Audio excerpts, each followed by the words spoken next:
पशु पक्षियों में और मनुष्य में कोई अंतर नहीं। यदि मनुष्य सत्संग करके मनुष्यता को प्राप्त न कर ले। मनुष्य होना तो फिर भी सरल है, लेकिन हमें मनुष्यता आ जाए ये बड़ा कठिन। मनुष्य शरीर पाकर के भी मनुष्यत्व, जो मनुष्यता है वो बड़ी कठिन है, और मनुष्यता आती है सत्संग से। महाराज वो मनुष्य क्या मनुष्य है जिसको किसी दूसरे का दुख नहीं दिखता, जो परोपकार के लिए, दूसरे की सेवा करने के लिए जो सदैव तत्पर नहीं रहता। बताओ वो भी कोई मनुष्य है क्या? वो महाराज मनुष्य नहीं, वो तो पृथ्वी का भार है, वो तो पशुओं से भी गया बीता है। अरे पेड़ पौधे भी महाराज दूसरे के हित के लिए जीवन धारण करते हैं, परोपकार के लिए उनका जीवन होता है। हम तो पेड़ पौधों से भी गए बीते हैं यदि हम दूसरे के दुख को, दर्द को नहीं समझते। संसार के लोग, विषयी प्रपंची लोग जो सत्संग नहीं करते, उनके जीवन में आप देखिए महाराज, उनके अंदर भावना तो बिल्कुल समाप्त हो गई, दया करुणा कृपा सब नष्ट हो गया। अब उनको महाराज केवल अपना ही अपना दिखता है, दूसरे के दुख दर्द से, सुख दुख से उन्हें कोई मतलब नहीं। वे क्या मनुष्य हैं? वे पशुओं से भी गए बीते। सत्संग से ही मनुष्यता आती है, सत्संग से ही मोक्षा आती है, और सत्संग से ही महाराज महापुरुषों के संग में श्रद्धा होती है। एक बात है, महापुरुषों का संग यदि श्रद्धा से किया जाए तो लाभकारी है, और यदि महापुरुष मिल गए और हमारी उनमें श्रद्धा नहीं, हमसे महाराज कोई उनके प्रति ऐसी क्रिया बन गई और उससे हमारा संत अपराध हो गया, संतों के प्रति अपराध हो गया, भक्तों के प्रति अपराध हो गया, तो ये ऐसा अपराध है जिसको महाराज कहीं भी इसके लिए प्रायश्चित नहीं है, भगवान इसको क्षमा नहीं करते। और सब पाप और सब अपराध क्षमा कर देते हैं। कोई पूरे संसार का द्रोह करके आया हो और मेरी शरण में आ जाए तो मैं उसको स्वीकार कर लेता हूं। भगवान की बातें हैं, सुनो ध्यान से सुनो। विश्व द्रोह कृत अनिज ही लागा, और आए शरण ताहु नहीं त्यागा। बोले उसको भी मैं नहीं त्यागूंगा जिसने सारे संसार का बुरा किया हो। और एक जगह कह रहे हैं भगवान, कोटि विप्रवध लाग ही जाऊ, आए शरण तजम नहीं ताऊ।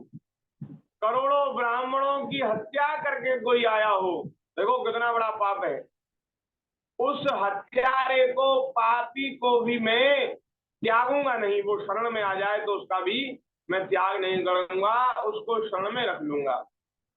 और ये भगवान के वाक्य हैं। और ये ही भगवान जब अम्बरीश जी का अपराध करके दुर्वासा जी भगवान की शरण में आए, तो भगवान ने दुर्वासा जी की ओर से मुख मोड़ लिया, पीठ कर ली। बोले आप मेरे पास बताइए, मैं आपको अपनी शरण में नहीं रख सकता। अरे महाराज ऐसा क्या इन्होंने अपराध कर दिया? आपने तो प्रतिज्ञा कर रखी थी कि चाहे कोई कैसा भी पापी हो उसको मैं क्षमा कर दूंगा, शरण में रख लूंगा। इन्होंने क्या किया? बोले महाराज सारे संसार का द्रोह एक तरफ और मेरे भक्त का द्रोह एक तरफ। संसार के द्रोही को मैं शरण में रख लूंगा, लेकिन कोई मेरे भक्त का द्रोह करे और भक्त का अपराध करे तो उसके लिए मेरे पास कहीं कोई ठिकाना नहीं है, मैं उसको शरण में नहीं रख सकता। क्यों नहीं रख सकते? अरे बोले भाई मैं अपने भक्तों के अपराधी को, जिन्होंने भक्त का अपराध किया है, उसको मैं कैसे शरण में रखूं? क्यों? क्योंकि मैं तो अपने भक्तों के हाथ बिक चुका हूं। अब एक बात बताओ, जैसे किसी की शत्रुता हमसे हो और वो आपसे उसकी मित्रता हो, तो शत्रु का मित्र शत्रु ही होता है। तो जैसे भक्त का अपराध करके कोई भगवान की शरण में जाए तो भगवान उसके तो हो गए हितैषी, और भक्त का अपराध करने वाले को महाराज आपने शरण दे दी तो आप भी भक्त के विरोध में खड़े हो गए। तो बोले ये नहीं कर सकता मैं। भाई मैं भक्त के विरोध में कैसे खड़ा हो सकता हूँ? बोले जिन्होंने मेरे लिए अपने परिवार का, पत्नी पुत्र का त्याग कर दिया, संसार का त्याग कर दिया, अरे भैया मैं उनके उपकार के नीचे इतना दबा हुआ हूँ कि मैं कभी उनसे उर्ण नहीं हो सकता। और तुम कहते हो उनके विरोध में खड़े हो जाओ, नहीं हो सकता। बोले महाराज ये नहीं होगा, आप चले जाओ कहीं दूसरी जगह जाओ, मैं आपकी रक्षा नहीं कर सकता। तो अब महाराज जी यहाँ पर एक एक लाइन बोल रहा हूँ, आप लोगों की लाइन है दी। जी जी करता करे सो न कर सके, भक्त कर तो होए। आगे आप पूरी कर। वाह, नहीं ये तो महाराज हमें नहीं याद। अच्छा, हाँ आप सुनाओ। ये हमारे गुरुजी एक लाइन ये पूरी बोलते हैं, पूरी तो लाइन याद नहीं, बस इतना आपने जो बोला उसका एक निचोड़ ये याद आ गया। ता बिल्कुल बिल्कुल। करे सो कर सके, ना कर सके भक्त करे सो होए। यदि हमें वाह, विधि का विधान भी भक्त टाल सकता है, भक्त। हाँ बिल्कुल। एक हमारे यहाँ कहावत है, साधुओं की कहावत है कि जो ना करे लकीर सो करे फकीर। माने जो जो हमारे प्रारब्ध में नहीं, हमारी लकीरों में नहीं है, अरे भाई अब आदमी तो किस्मत ही खराब है। जो हमारी भाग्य में नहीं, लकीरों में नहीं, प्रारब्ध में नहीं, वो भी महाराज संतों की कृपा से मिल सकता है, मिलता है। वो संत महापुरुष उसको दे देते हैं कृपा करके। तो महाराज अब संतों में श्रद्धा है तो आपको सत्संग का लाभ मिलेगा, और यदि संतों में श्रद्धा नहीं है तो संत मिलने पर भी आप उनसे कोई लाभ नहीं उठा पाएंगे, और उल्टे अपराध और हो जाएंगे, लोक परलोक सब बिगड़ जाएगा। इसलिए सत्संग से ही संतों में श्रद्धा होती है। संतों में श्रद्धा कैसे होगी? अरे जब उनकी महिमा सुनेंगे, ठाकुर जी की कथा सुनेंगे, और जब भगवान अपने मुख से स्वयं कह रहे भैया मेरे संतों को तो मुझसे भी अधिक जानो, जब भगवान की कथा सुनेंगे तो वहां ये बात प्रकट होगी कि संत तो महाराज भगवान से भी अधिक है। तो इनको तो बहुत श्रद्धा इनमें रखनी चाहिए। अगर हम भगवान की भक्ति प्राप्त करना चाहते हैं तो हमें भक्तों की सेवा करनी पड़ेगी। जैसे कोई विद्या चाहता हो तो उसे विद्वान के पास जाना पड़ेगा, कोई धन चाहता हो तो उसको धनवान के पास जाना पड़ेगा, और अगर कोई मुक्ति चाहता हो तो किसी भक्त के पास जाना पड़ेगा। भाई जिसके अधिकार की जो वस्तु है वो उसे आपको दे सकता है। जैसे कोई धनी आदमी, आप उसके बाद धन के लिए याचना करें तो उसके हृदय में दया धन दे सकता है, और जिसके पास धन ही नहीं है उससे आप धन मांगो तो क्या देगा भैया, उसके पास है ही नहीं। इसी प्रकार ये जो भक्ति है, जिनके पास है वे ही आपको भक्ति प्रदान कर सकते हैं, नहीं तो महाराज ये आपको कैसे प्राप्त हो जाएगी। तो महाराज सत्संग से मनुष्यता आती है, सत्संग से मुमुक्षा जागृत होती, मोक्षा माने मुक्त होने की इच्छा, और सत्संग से ही संतों का संग प्राप्त होता है। और यदि सत्संग नहीं तो महाराज क्या फिर मनुष्य जीवन, फिर तो पशुओं के समान जीवन है। जो पे लगन राम सो नाही, जो पे लगन कृष्ण सो नाही, तो नर खर कुकर सुकर सम, तो नर खर कुकर सुकर सम, प्रथा जियत जग माही। प्रथा जियत जग माही, जो पे लगन राम सो नाही, जो पे लगन राम सो नाही। इतनी सुंदर पंक्ति है, आप समझ रहे हैं ना। बोले मनुष्य, बोले वो मनुष्य खर है, खर माने गधा है, कुकर सूकर है, कुत्ते सूगर के समान है, जिसका प्रेम भगवान में नहीं। अरे मनुष्यता किसे कहते हैं? मनुष्यता कहते हैं किए हुए के उपकार को मानना। जिसने हमारे साथ उपकार किया, भला किया, उसको मानना ही मनुष्यता है। भगवान ने हमारे ऊपर कितने उपकार किए, कोटिक मुख कही जात न हरि के, एक एक उपकार। भगवान ने हमारे ऊपर कितनी कृपा करी। अरे ये जिस पृथ्वी पर रहते हैं ये उनकी गृहिणी है। पृथ्वी देवी भूदेवी भगवान की पत्नी है, भगवान ने बनाई है। जिस जल को, जिस हवा को प्राप्त करके हम जीवित रहते हैं वो भगवान के द्वारा बनाया हुआ है।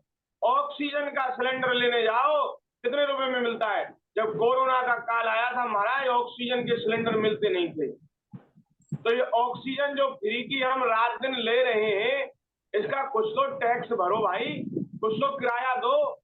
जो जल पी रहे हैं, हवा ले रहे हैं, जिस पृथ्वी पर रहे, जिस आकाश के नीचे रह रहे हैं, जो अग्नि हम अपने उपयोग में ले रहे हैं, उसका भाई कुछ तो शुक्रिया करो, कुछ तो धन्यवाद करो। हम बल्ब जलाते हैं घर में, बिजली का उपयोग करते हैं, तो उसका बिल देना पड़ता है कि नहीं देना पड़ता है? और भगवान ने इतना बड़ा बल्ब लगा रखा है, सूर्य भगवान, इनका बिल देते हो? अरे चलो बिल नहीं दे सको तो कम से कम थैंक यू तो कर दो, धन्यवाद तो कर दो। वो भी नहीं कर सकते। अब वो भी नहीं कर सकते तो क्यों मनुष्य बने हो? क्यों अरे तुम बुद्धिमान हो, बुद्धिजीवी हो, तुमको ज्ञान विज्ञान सब प्राप्त हुआ है, तुमको धन्यवाद नहीं कहना आया? तुमने किए हुए उपकार को नहीं माना? तो भैया मनुष्य नहीं हो, पशु हो। पशुओं को कोई ज्ञान ही नहीं होता, उनको कौन भला करे कौन बुरा करे उनको ज्ञान ही नहीं होता। अब वे किसी से थैंक कोई बात नहीं, लेकिन मनुष्य किसी के उपकार को ना माने तो भैया ये तो बड़ी बुरी बात है। तो महाराज जो भगवान से प्रेम नहीं करते, जिसके हृदय में मनुष्यता जाग जाएगी, जो ये समझ जाएगा कि भगवान ने मेरे ऊपर कितने उपकार किए हैं, कितनी दया करी है, नाथ तूने मालिक बहुत कुछ दिया है, तेरा शुक्रिया है, तेरा शुक्रिया है।